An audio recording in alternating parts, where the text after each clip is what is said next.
Assalamualaikum warahmatullahi wabarakatuh. Perkenalkan, nama saya Nabhan Faris Alafif dengan NPM 25081080110048.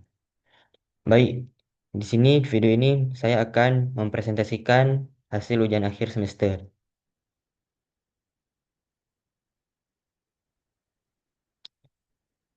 Materi yang akan saya presentasikan mencakup selang kepercayaan, pengujian hipotesis, analisis regresi, dan analisis varian. Apa itu selang kepercayaan? Selang kepercayaan dalam statistika adalah rentang nilai yang digunakan untuk mengestimasi parameter populasi. Misalnya, mean, proporsi, atau selisih dua mean berdasarkan data sampel. Atau dengan kata lain, selang kepercayaan adalah interval estimasi yang dibangun dari data sampel dan tingkat kepercayaan tertentu. Misalnya, 90%, 95%, 99%, yang menggambarkan ketidakpastian dari estimasi tersebut. Mari kita ke contoh soal. Diketahui data jumlah rumah sakit umum untuk provinsi yang ada di Sumatera adalah sebagai berikut. Datanya bisa dilihat di sebelah kanan dan hitunglah rata-rata dan standar deviasi dari data di atas. Kemudian hitunglah estimasi selang untuk data tersebut pada tingkat 90%, 95%, dan 99%. Penyelesaiannya sebagai berikut. Ini adalah output dari RStudio untuk rata-rata dan standar deviasi dari data jumlah rumah sakit. Dan berikut adalah output untuk estimasi selang pada tingkat kepercayaan 90%. Dan bisa disimpulkan bahwa dengan tingkat kepercayaan 90%, kita dapat mengatakan bahwa rata-rata jumlah rumah sakit umum yang ada di Sumatera berada di antara 31,33967 dan 89,66033 unit. Selanjutnya, pengujian hipotesis. Apa itu pengujian hipotesis? Pengujian hipotesis adalah prosedur statistika yang digunakan untuk menguji suatu klaim atau dugaan tentang parameter populasi berdasarkan data sampel. Dengan kata lain, pengujian hipotesis membantu kita memutuskan apakah ada bukti yang cukup dari sampel untuk menerima atau menolak klaim tentang populasi. Jenis-jenis uji hipotesis terdapat dua jenis. Yang pertama, sampel tunggal, pengujian hipotesis pada satu sampel atau dua sampel. Langkah-langkahnya: yang pertama, kita dapat menetapkan dua hipotesis, hipotesis awal atau hipotesis akhir. Yang kedua, menentukan taraf nyata. Yang ketiga, menentukan daerah penolakan. Yang keempat, menghitung statistik uji. Yang kelima, membuat keputusan. Dan yang keenam atau yang terakhir adalah membuat kesimpulan. Mari kita lihat contoh soal. Diketahui data nilai ekspor kopi hasil pertanian menurut komoditas dari bulan Januari hingga September tahun 2025 adalah sebagai berikut. Datanya seperti yang terdapat pada gambar. Badan Pusat Statistika atau BPS ingin memastikan bahwa nilai ekspor kopi hasil pertanian menurut komoditas dalam setahun adalah sebesar 260 juta US dollar. Setelah melakukan survei, BPS mengambil sampel dari bulan Januari hingga bulan September dan menemukan rata-ratanya sebesar 259 juta US dollar dengan standar deviasi 180,5 juta US dollar dengan tingkat signifikansi alfa sama dengan 0,05. Uji apakah terdapat perbedaan signifikan antara nilai ekspor yang dihasilkan dengan nilai ekspor yang diharapkan. Mari kita lihat penyelesaiannya. Yang pertama, kita menentukan hipotesis. H0 di sini mu sama dengan 260. Dan H1-nya adalah mu tidak sama dengan 260. Ini adalah bentuk pengujian hipotesis dua arah. Taraf nyata yang digunakan adalah alfa sama dengan 0,05. Daerah penolakannya, kita menolak H0 jika P value kurang dari alfa atau gagal tolak H0 jika P value lebih besar dari alfa. Statistik uji. Ini adalah output untuk statistik uji. Gambar yang di atas menunjukkan sintaks dan output untuk menguji hipotesis dua arah. Dan yang di bawahnya interpretasinya. Dapat disimpulkan, berdasarkan output di atas, dapat diketahui bahwa dengan taraf nyata sebesar 0,05 dapat dilakukan uji dua arah. Didapatkan P value sebesar 0,94486 dan T hitungnya sebesar 0,066482 dengan nilai derajat kebebasan sebesar 8. Keputusan yang dapat diambil karena nilai P value sebesar 0,9486 dan lebih besar dari alfa 0,05, maka keputusan uji adalah gagal tolak H0.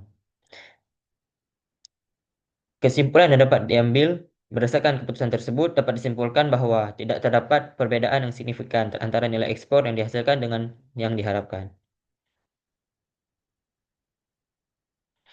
Mari kita lanjut ke regresi linier sederhana. Regresi linier sederhana adalah metode statistika yang digunakan untuk menganalisis hubungan antara satu variabel independen atau variabel X dan satu variabel dependen, yaitu atau variabel Y dalam bentuk garis lurus. Tujuannya adalah untuk menjelaskan hubungan antara X dan Y, mengukur pengaruh X terhadap Y, serta memprediksi nilai berdasarkan nilai X. Langkah-langkah untuk menganalisis regresi linier sederhana. Yang pertama, menentukan variabel X dan Y. Yang kedua, membuat model regresi. Yang ketiga, melakukan pengujian signifikan. Yang keempat, membuat scatter plot. Yang kelima, menentukan nilai korelasi. Mari kita lihat contoh soal. Dilakukan penelitian untuk melihat hubungan luas panen terhadap produksi jagung menurut kabupaten atau kota di Provinsi Sulawesi Tenggara tahun 2020. Dan datanya sebagai berikut.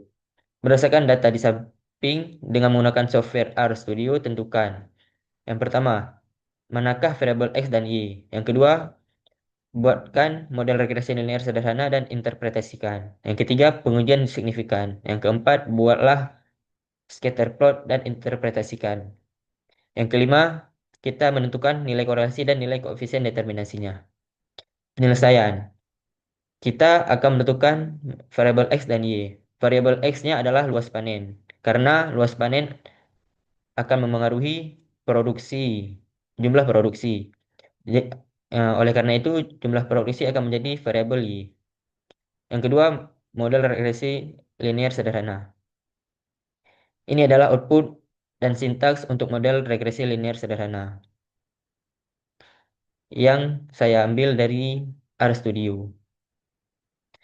Dan berdasarkan output tersebut, dapat dilihat model regresi linear sederhana yang terbentuk adalah Y sama dengan 255,64 tambah 3,24 X. Hal ini berarti setiap bertambahnya luas panen satu satuan, maka nilai produksi akan bertambah sebanyak 3,24 ton. Saat luas panen tidak bertambah atau X sama dengan 0, maka jumlah produksi akan tetap sebanyak 255,64 ton. Selanjutnya pengujian signifikan. Hipotesis. Kita akan menentukan hipotesis. H0-nya adalah luas panen tidak memengaruhi jumlah produksi.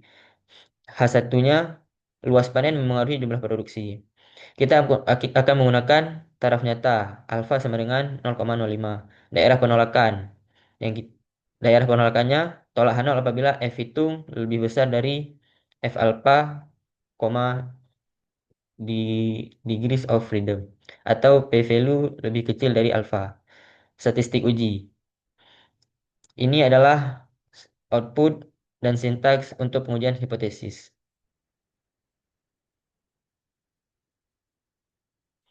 Keputusan. Kesimpulan yang dapat diambil dari output tadi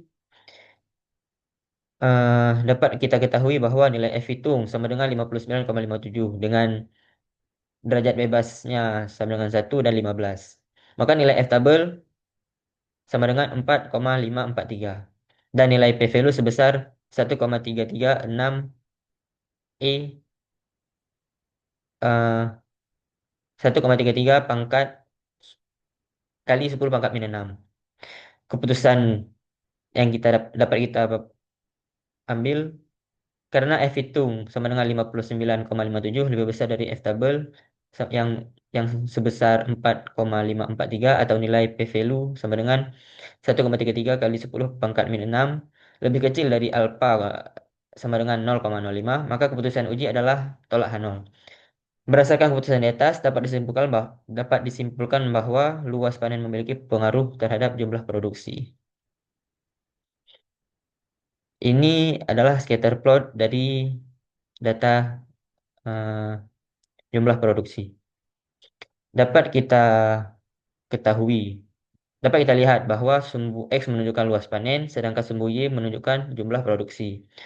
Dan output di atas menunjukkan pola hubungan linear positif yang kuat antara luas panen dan jumlah produksi. Yang mana ketika luas panen semakin besar, maka semakin banyak jumlah produksi. Akan tetapi, terdapat sedikit penyebaran data di sekitar tren utama yang mengindikasi bahwa luas panen bukan satu-satunya faktor yang mempengaruhi jumlah produksi.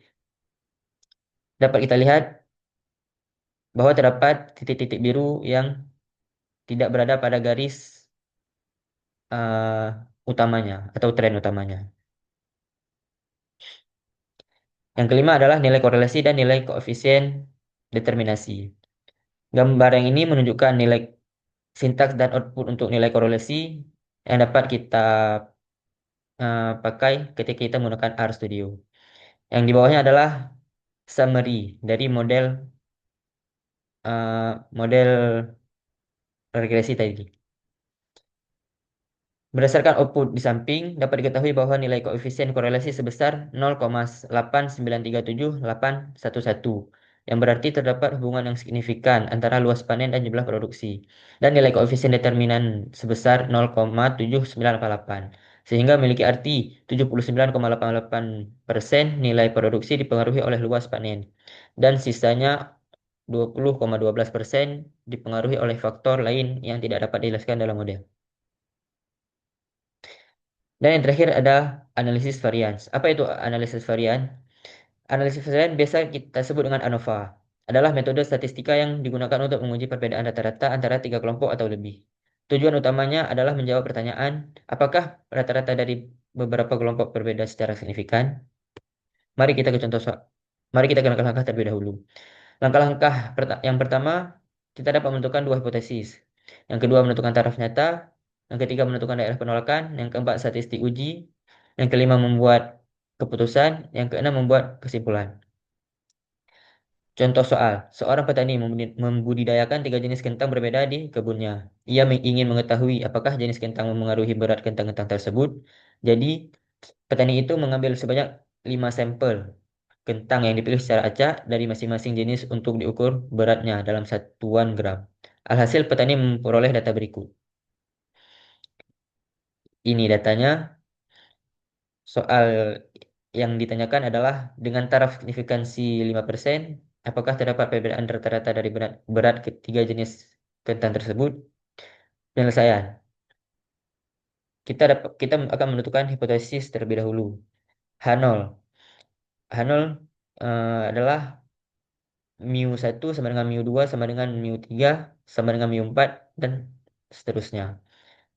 Atau dengan kata lain, rata-rata berat kentang sama. H1 adalah mu 1 tidak sama dengan mu 2, tidak sama dengan mu 3 dan seterusnya. Yang berarti ada setidaknya satu jenis kentang yang membuat perbedaan berat kentang.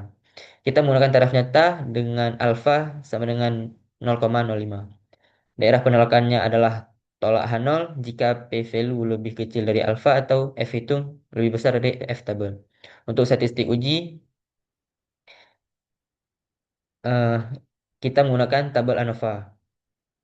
Berdasarkan tabel di atas, dapat diketahui bahwa nilai F hitung sebesar 25,2755 dan nilai P value sebesar kurang dari 0,001.